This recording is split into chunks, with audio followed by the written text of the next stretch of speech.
Maadong hapon mga kabaro, mga amigo, mga amiga.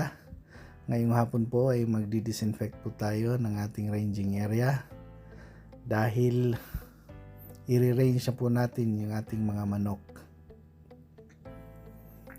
Importante po na ma-disinfect muna yung ating ranging area bago maglipat ng manok para maiwasan yung mga sakit na dadapo sa ating mga alaga.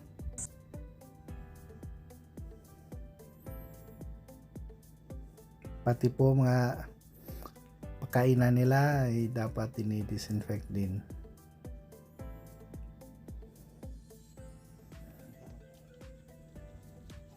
At bago po tayo papasok sa ating brooding area ay dapat biosecurity po ay importante.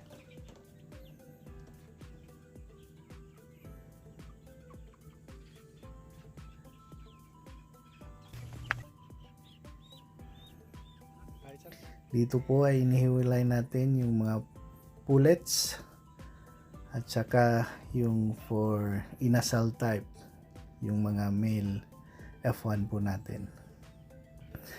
Yan na po muna sa ngayon. Maraming salamat.